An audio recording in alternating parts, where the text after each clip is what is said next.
ሃሌሉያ! የጌታ የኢየሱስ ክርስቶስ ጸጋና ሰላም በስቶላችኋል ቅዱሳን። ሻሎም። እንደምን ሰነበታችሁ? ሳምንቱ እንዴት አለፈ? ሁሉ መልካም? ክብር ለጌታ ኢየሱስ ይሁን። እኔ ጋር ሁሉ መልካም ነው። የጌታ ስም እየተባረከ ይሁን። ዛሬ እንግዲህ ከሳምንቱ በመቀጠል ስለ የይቅርታው ኃይል የሚለውን ትምህርት ሐሳብ አብረን እንመለከታለን። ኢየሱስ ለዘላለም ጌታ ነው። ሁላችሁንም አመሰግናለሁ። እግዚአብሔር ይባርካችሁ ስለምትልኩልኝ። እግዚአብሔር በእናንተ ሕይወት ላይ እየሰራ ስላለው ነገር የጌታ ስም የተባረከ ይሁን። ክብሩንም ኢየሱስ ይውሰድ። እንግዲህ የይቅርታውን ኃይል ስንመለከት የይቅርታ አስፈላጊነት፣ ይቅርታ ደግሞ ከእግዚአብሔር የተቀበልነው የህይወት ባህሪ እንደሆነ ባለፈው ሳምንት ስንመለከት ቆይተናል። ዛሬ ላሳያችሁ የምፈልገው በሐዋርያው ጳውሎስ ህይወት ውስጥ የሆነውን ነው። በገላትያ ምዕራፍ 2:15 ጀምሮ ያለ ሐሳብ አብረን እንመልከት። በገላትያ ምዕራፍ 2:15 ጀምሮ ያለውን ሐዋርያው ጳውሎስ እንደምናውቀው በሐዋርያ ሥራ ምዕራፍ 9 ላይ እንዴት ጌታ እንዳገኘውና ህይወቱን እንደለወጠው በደንብ አድርጎ ሙሉ ምዕራፉን ተመልከቱት። በዛ ላይ እናያለን። እንግዲህ ወደ ህይወቱ ከገባ በኋላ ክርስቶስን ካገኘ በኋላ የተለወጠውን ህይወቱን እንዴት እያለ ይናገራል። ከ15 እስቲ ነው እንዲህ ይላል እግዚአብሔር ቃል፣ እኛ በፍጥረት አይሁድ ነን፣ ኃጢአተኞችም የሆኑ አሕዛብ አይደለንም። እዚህ ጋር እንድታስተውሉ የምፈልገው ሐዋርያው የሚገልጥበትን ሐሳብ በደንብ ከተረዳን የይቅርታው አስፈላጊነትና የአዲስ ኪዳን የህይወት መንገድ ምን እንደሆነ መረዳት እንችላለን። እዚህ ጋር አይሁድ ነን ሲል አይሁድ እንግዲህ በሲና ተራራ ሙሴ ህግ ተቀብሎ በህግና በትእዛዝ የሚኖር ህዝብ ነው። እንግዲህ በብሉይ ኪዳን እንዳለ ብሉይ ኪዳን ትኩረት አድርጎ የአብርሃም የይስሐቅ የያዕቆብ አምላክ እስራኤልን ከግብጽ ካወጣ በኋላ ይሄ ያለው ሂደት ነው። አሕዛብ አይደለንም ብሎ የሚለው በዚህ መልኩ ነው። ኃጢአተኛ አይደለንም ይላል። ተመልከቱ። ቀጥሎ ግን ተመልከቱ እንዲህ አለ፣ ነገር ግን አለ፣ አስተውሉ፣ ሰው በኢየሱስ ክርስቶስ በማመን እንዲጸድቅ እንጂ በህግ ሥራ እንዳይሆን አውቀን ስጋን የለበሰው ሁሉ በህግ ሥራ ስለማይጸድቅ እኛ ራሳችን በህግ ሥራ ሳይሆን በክርስቶስ እምነት እንጸድቅ ዘንድ በክርስቶስ ኢየሱስ አምነናል ይላል። እዚህ ጋር በደንብ ብትመለከቱ በህግ ውስጥ ያለውን የጽድቅ ህይወት ልምምድ ህይወት ይናገርና በብሉይ ኪዳን ህይወት፣ ነገር ግን በእግዚአብሔር ፊት ማንም ሰው ስጋ ለባሽ ጻድቅ ሆኖ መቆም ስለማይችል በእግዚአብሔር ፊት ጻድቅ ለመሆን የግድ በክርስቶስ ኢየሱስ ያለውን ጽድቅ ልናምን ይገባል ይላል። ተመልከቱ። ነገር ግን አለ በክርስቶስ ልንጸድቅ የምንፈልግ ስንሆን ራሳችን ደግሞ ኃጢአተኞች ሆነን ከተገኘን እንግዲያስ ክርስቶስ የኃጢአት አገልጋይ ነዋ? አይደለም። ያፈረሱትን ይህን እንደገና የማንጽ ከሆንኩ ራሴ ህግ ተላላፊ እንደሆን አስረዳለሁና እኔ ለእግዚአብሔር ሕያው ሆኜ እኖር ዘንድ በህግ በኩል ለህግ ሞቼ ነበርና ከክርስቶስ ጋር ተሰቅያለሁ። እኔም አሁን ሕያው ሆኜ አልኖርም፣ ክርስቶስ ግን በእኔ ይኖራል። አሁንም በስጋ የምኖርበት ኑሮ በወደደኝና ስለ እኔ ራሱን በሰጠው በእግዚአብሔር ልጅ ላይ ባለ እምነት የምኖረው ነው። ይሄ ምዕራፍ 2:20 ያለውን ተመልሼ በደንብ 7 ነገሮች ካሳየኋችሁ በኋላ ደግሜ በደንብ ላሳያችሁ ፈልጋለሁ። ሐዋርያው ይህንን እንዲል ያደረገው እንግዲህ ምንድን ነው ስንል ተመልከቱ። ሙሉ ለሙሉ ሕይወቱ ተለወጠ። ይህን የተለወጠውንም ሐሳብ ለመንፈሳዊ ልጁ ለጢሞቴዎስ እንዲህ ይለዋል። አንደኛ ጢሞቴዎስ ምዕራፍ 1 ከ12 እስከ 17 እንመልከት ምን እንደሆነለት። የእግዚአብሔር ይቅርታ ነው። የይቅርታውን ኃይል ማወቅ ነው የመጀመሪያ የሚያስፈልገን። እኔና እናንተ የዳንበት መንገድ የዳንበት ጉልበት ኃያል አምላክ ራሱ ነው ያዳነን። ክብር ለጌታ ኢየሱስ ሲሆን እምነታችን በዚህ ውስጥ መቀመጥ ስላለበት ነው። 1:12 ላይ ምን ይላል መሰላችሁ?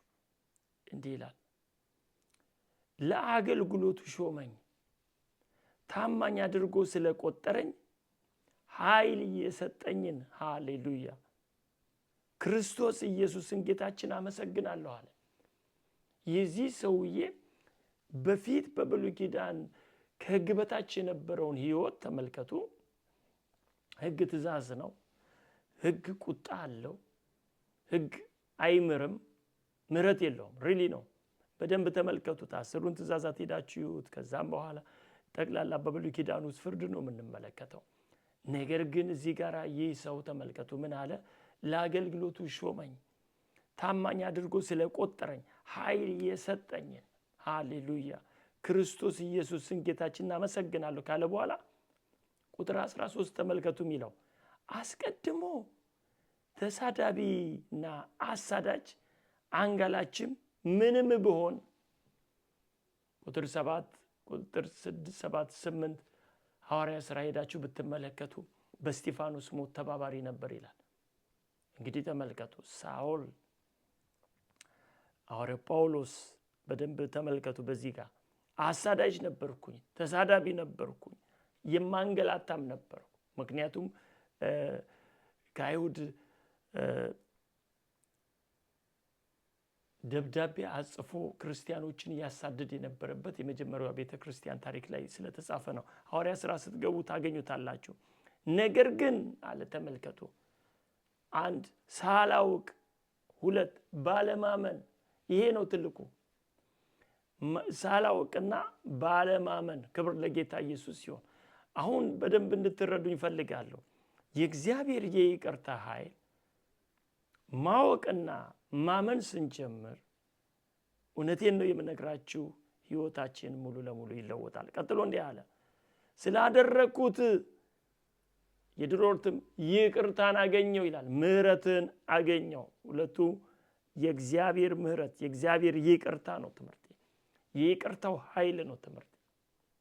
በሕይወት ላይ የእግዚአብሔርን የይቅርታ ኃይል በክርስቶስ የሆነልህን ብትመለከት ወንድሜ ሁሉ ነገር ጥለህ ትነሳለህ። እህቴ ሁሉ ነገር ትተሽ ትነሻለሽ። ከዛስ የጌታችንም ጸጋ በክርስቶስ ኢየሱስ ካሉ በክርስቶስ ኢየሱስ ካሉ ከእምነትና ከፍቅር ጋር አብልጦ በዛልኝ። ይቅርታው የሚያመጣው ሕይወትህን ተመልከት። በክርስቶስ ኢየሱስ ላይ ባለ እምነት። ምክንያቱም በገላትያ 2:20 ላይ አሁን በሥጋ የምኖረው ኑሮ በልጁ በክርስቶስ ኢየሱስ ላይ ባለኝ እምነት ነው የምኖረው። እንዲህ ነው የለወጠው ሰውየው። እንዲህ ነው ሐዋርያው ሕይወቱን የለወጠው። ተመልከቱ። አሁንም በክርስቶስ ኢየሱስ ካለ ከእምነትና ከፍቅር ጋር አብልጦ በዛልኝ። ሃሌሉያ። ከዛስ ኃጢአተኞችን ሊያድን ክርስቶስ ኢየሱስ ወደ ዓለም መጣ የሚለው ቃል የታመነና ሁሉ እንዲቀበሉት የተገባ ነው።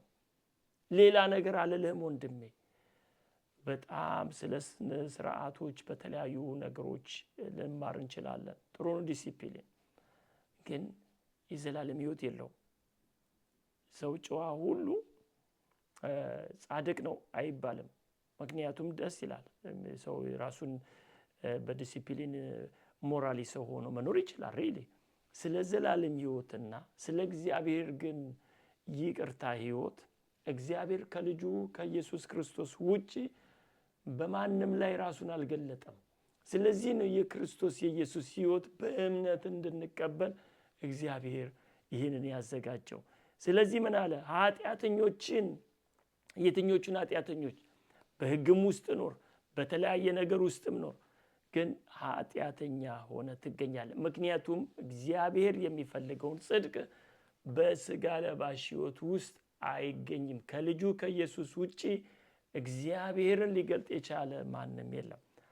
ተመልከቱ፣ እንዲህ ይላል፣ ኃጢአተኞችን ሊያድን ክርስቶስ ኢየሱስ ወደ ዓለም መጣ የሚለው ቃል የታመነና ሁሉ እንዲቀበሉት የተገባ ነው። ከኃጢአተኞችም ዋና እኔ ነኝ ይላል። ቅድም ባየነው ገላትያ 2 ላይ ተመልከቱ፣ እኛ አይሁድ ነን፣ በትውልዳችን አሕዛብ ኃጢአተኛ አይደለንም ይላል። በሕግ ያለውን ጽድቅ ያለ ነቀፋ ነኝም ይላል። ነገር ግን በክርስቶስ ያለውን ጽድቅ ስንመለከት ማንም ስጋ ለባሽ በእግዚአብሔር ፊት ጻድቅ ሆኖ መገኘት ስለማይችል ኃጢአተኛ ሆነን እንገኛለን አለ። አሁን እኔና እናንተ ተመልከቱ፣ የእግዚአብሔር ይቅርታ በሕይወታችሁ ላይ ጣልቃ ገብቶ እንዲሰራና የእግዚአብሔር ልጅ የክርስቶስ ኢየሱስ የእምነትና የፍቅሩን መብዛት በሕይወታችሁ ማየት የምትፈልጉ ከሆነ ይህንን ቃል ነው ልትቀበሉ የሚገባው። ይህን ቃል ነው ልታምኑ የሚገባው። ክብር ለጌታ ኢየሱስ ሲሆን፣ ስለዚህ ግን የዘላለምን ሕይወት ለማግኘት በእርሱ ያምኑ ዘንድ ላላቸው ሰዎች ምሳሌ እንድሆን ኢየሱስ ክርስቶስ ዋና በመሆን በእኔ ላይ ትዕግስቱን ሁሉ ያሳይ ዘንድ ይቅርታን አገኘው፣ ምሕረትን አገኘው ይላል ሐዋርያው። እንግዲህ ተመልከቱ፣ ብቻውን አምላክ ለሚሆን ለማይጠፋው ለማይታየውም ለዘመናት ንጉሥ ምስጋናና ክብር እስከ ዘላለም ድረስ ይሁን አሜን ይላል። አሁን በዚህ ቃሎች ውስጥ ወገኖቼ በሐዋርያው ሕይወት ውስጥ ወደ ገላትያ 2 ልመለስና ላሳያችሁ። ክብር ለጌታ ኢየሱስ ሲሆን፣ አሁን እንዲህ ነው ያለው። ሃሌሉያ! የጌታ ስም የተባረከ ይሁን። ሰው ክርስቶስን ሲያገኝ ብዙ ነገር ይሆንለታል። ይቅርታው ሲቀበል ሕይወቱ ይለወጣል። ከክርስቶስ ጋር ተሰቅያለሁ ይላል። እኔም አሁን ሕያው ሆኜ አልኖርም፣ ክርስቶስ ግን በእኔ ሕያው ሆኖ ይኖራል እያለ ነው። ተመልከቱ፣ አሁንም በስጋ የምኖርበት ኑሮ ወገኖቼ፣ በስጋ የምኖርበት ሕይወት ኑሮ በወደደኝና ስለ እኔ ራሱን በሰጠው በእግዚአብሔር ልጅ ላይ ባለ እምነት የምኖረው ነው። ሃሌሉያ! አሁን ይሄ ነው ትልቁ የእግዚአብሔር የይቅርታ ኃይል ሕይወታችንን የሚለውጠው። የእግዚአብሔር የመለኮት አጀንዳ በሕይወታችን ላይ መታየት የሚጀምረው በእኔና በእናንተ ሕይወት ላይ እረፍትና ሰላምን የሚሰጠን ይህ የእግዚአብሔር ይቅርታ ስንቀበለው ነው። 7 ነገሮችን ላሳያችሁ ሳምንት ዕለትና ዛሬ ባለው ትምህርት ውስጥ እንድንጨብጣቸው እንድንይዘው የተፈለገው ነጥብ እግዚአብሔር በይቅርታው ነው ከእሱ ጋር ያስታረቀን። አንደኛው ሐሳብ ይሄ ነው። በሁለተኛ ቆሮንቶስ 5 ላይ ስንመለከተው የነበረው ከ17 እስከ 21 ማንም በክርስቶስ ቢሆን አዲስ ፍጥረት ነው ስለሚል ማለት ነው። አሁን እግዚአብሔር ከራሱ ጋር ያስታረቀበት መንገድ ሊገባን ይገባል። አንደኛው ይሄ ነው። ሁለተኛ የተቀበልነው የክርስቶስ ኢየሱስ ይቅርታ ለነፍሳችን ፈውስ ነው። ሃሌሉያ! እውነተኛ ነው፣ ይሰማል ውስጥ ነፍሳችን እጅግ በእግዚአብሔር ይቅርታ ደስ ይላታል። ክብር ለኢየሱስ ሲሆን፣ ሶስተኛ ይቅርታ ውስጣዊ እረፍትና ሰላም አለው። ማቴዎስ ወንጌል ምዕራፍ 11 ላይ ከ28 እስከ 29 ሄደን ስንመለከተው እናንተ ደካሞች ወደ እኔ ኑ ካለ በኋላ እኔ ምን እላችኋለሁ? አሳርፋችኋለሁ። እውነተኛ እረፍት የሚገኘው በኢየሱስ ብቻ ነው። በእግዚአብሔር ይቅርታ ነው እረፍት ያለው። አራተኛ ይቅርታ የጥላቻ መርገምን ይሰብራል። ትኩረት አድርገን ያየነው ይሄ ነው። ጥላቻ ኢንድለስ ነው፣ ማለቂያ የለውም። በጥላቻ ውስጥ ያሉ ሰዎች በጣም ነው የሚያሳዝኑት። ሪሊ ነው የምናገረው። ጥላቻ ሊሰብር የሚችለው በእግዚአብሔር ልጅ በክርስቶስ ኢየሱስ የሆነልንን ስንቀበል እሱ ይወስድልናል። በራሳችን አንችልም፣ ሰዎች ነን አንችልም። ነገር ግን የትኛውንም የጥላቻ ባህሪ አስቸግሮኛል ለሚል ሰው ወደ እግዚአብሔር በክርስቶስ ኢየሱስ ደም ቅረብ። ክርስቶስ ያንን ይሰብራል። ጥላቻ መርገም ነው፣ ከርስ ነው። ወደ ትውልድ የሚሸጋገር ክፉ በሽታ ነው። እውነቴን ነው የምናገረው። በጣም አድርጎ እግዚአብሔር የሚጠላው ነው። ሃሌሉያ። ስለዚህ ጥላቻ ላሳያችሁ አንድ ጊዜ በምሳሌ ምዕራፍ 6 ላይ ወስጄ ላሳያችሁ። የእግዚአብሔር ነፍስ አምርራ ትጠላዋለች ይለዋል። ወንድሞቼ እህቶቼ በደንብ ስሙኝ። ሃሌሉያ። በምሳሌ ምዕራፍ 6 ላይ የእግዚአብሔር ነፍስ ነው የሚለው። አምርሮ ይጠላዋል ይለዋል። ሃሌሉያ።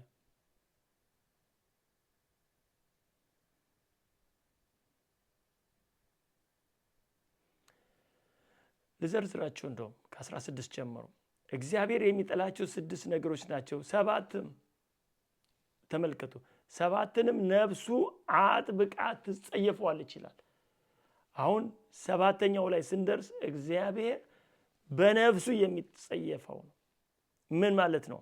ትዕቢተኛ ዓይን፣ አንደኛ። ሁለተኛ ሐሰተኛ ምላስ፣ ሶስተኛ ንጹሐን ደም የምታፈስ እጅ፣ ክፉ ሐሳብን የሚያበቅል ልብ። ሰው የክርስቶስ ልብ ከሌለው በክፉ ሐሳብ የተያዘ ነው፣ ሌላ መንገድ የለውም። ወደ ክፉ የምትሮጥ እግር፣ በሐሰት የሚናገር ሐሰተኛ ምላስ፣ በወንድሞች መካከል ጠብን የሚዘራ። የትኛው? ጠብን፣ ጥላቻን የሚዘራ የእግዚአብሔር ነፍስ አምርራ የምትጸየፈው ነው። መጽሐፍ ቅዱሳዊ እውነት ነው። ስለዚህ ይቅርታ የጥላቻ መርገምን ይሰብራል። 4ኛ 5ኛ ይቅር የምንለው ክርስቶስ ይቅር ስላለን ነው። በኤፌሶን ምዕራፍ 4 ላይ ሄደን 32 ማየት እንችላለን። ማቴዎስ 18:35 ያለፈው ሳምንት ላይ ባለው ትምህርት ላይ አብረን አይተናል። ጌታ ስሙ ይባረክ። 6ኛ ይቅርታ የመታዘዝ ኃይልን ይሰጣል። ሰው እግዚአብሔርን ለመታዘዝ፣ ሰው ከእግዚአብሔር ጋር ወዳጅ ሆኖ ለመቀጠል፣ አማኑኤል በሱ ሕይወት እንዲታይ እግዚአብሔር ከኛ ጋር ማለት ነው። በማቴዎስ ወንጌል ምዕራፍ 1:21 ላይ የምናየው ኢየሱስ ነው። ሰው ኢየሱስን ሲቀበል ከእግዚአብሔር ጋር አብሮ መኖር ይጀምራል። መታዘዝ ይችላል። እሺ ማለት እሺ የሚል ልብ፣ ትሁት ልብ ይኖረዋል። ድንጋይ የሆነው ልብ ይወጣለታል። ስጋ የሆነ ልብ ይገባለታል። አዲስ መንፈስ ይሰጠዋል። ስለዚህ ይቅርታ በጣም ጠቃሚ ነው። ክብር ለኢየሱስ ሲሆን የመታዘዝን ኃይልን እናገኝበታለን። ቁጥር 7 ይቅርታ መንፈሳዊ ሙላትን ይሰጠናል። ምን ማለት ነው? የእግዚአብሔርን ቃል በትክክል እንድንለየው፣ የእግዚአብሔር ፍቃድ ማዕከል አድርጎ እንድናውቀው ያደርገናል። ምን? ስለ ይቅርታ ነው። እነዚህ 7 ነገሮች አብረን ያየናቸው። ይቅርታ በሕይወታችሁ ውስጥ ልታውቁት የሚገባ ወሳኝ ነገር ነው። ክብር ለጌታ ኢየሱስ ሲሆን፣ ስለዚህ በይቅርታ ሕይወት ውስጥ የሚመላለሱ ሰዎች፣ በይቅርታ ሕይወት ውስጥ ያሉ ሰዎች ወገኖቼ ሙሉ ለሙሉ በእግዚአብሔር የፍቃድ ማዕከል አድርገው የእግዚአብሔርን ፍቃድ እየገለጡ፣ የእግዚአብሔር ፍቃድ በሕይወታቸው ላይ እየታየ፣ በእግዚአብሔር ኃይል እየለመለሙ ክርስቶስን በሙላት ይገልጡታል። ኢየሱስ ለዘላለም ጌታ ነው። ስለዚህ በተከታታይ ስንመለከት የነበረው የእግዚአብሔር ይቅርታ ልጁ ክርስቶስ ኢየሱስ ነው። ታዲያ እንዴት ነው አማኝ ሆኜ በቃ ይሄንማ አንድ ጊዜ አውቄዋለሁ ተቀብዬዋለሁ ሊለኝ ይችላል ልንል እንችላለን? በየቀኑ ባለ የሕይወታችን መንገዶች ውስጥ ጠዋት ስትወጣ ስትነሳ፣ ማታም በየትኛው መንገዶች ውስጥ ይቅርታ ይታይ። ለሰዎች በይቅርታ ሕይወት ውስጥ የምትመላለስ ሰው ሁን። ልብህ ሌላ ነገር እንዳይዝ እግዚአብሔር በክርስቶስ ኢየሱስ ይቅር እንዳለ ሁል ጊዜ አሰላስለው፣ አስበው። ያን ጊዜ ጥላቻ ቦታ ከልብህ ያጣል። ክብር ለጌታ ኢየሱስ ሲሆን መንፈሳዊ ድካም የሚሰበረው፣ እውነቴን ነው የምነግራችሁ፣ የተሰጣችሁን መንፈሳዊ ስጦታ መለየት የምትችሉት፣ የተጠራችሁበትን ጥሪ በትክክል ራእያችሁን ማወቅ የምትችሉት የእግዚአብሔር ልጅ የክርስቶስ የኢየሱስ ይቅርታ ታላቅነት ሲገባችሁና ሲገባችሁ ብቻ ነው። አምናለሁኝ። በሚቀጥለው ሳምንት በሌላ ሐሳብ እንገናኛለን። አምናለሁ እግዚአብሔር በሕይወታችሁ ላይ ታምራት ያደርጋል። ምክንያቱም ይቅርታውን ተቀበላችኋል። ጌታ ኢየሱስ ዘመናችሁን ይባርክልኝ፣ ለበረከቱ ሁኑልኝ። ሻሎም፣ ብሩካን ናችሁ።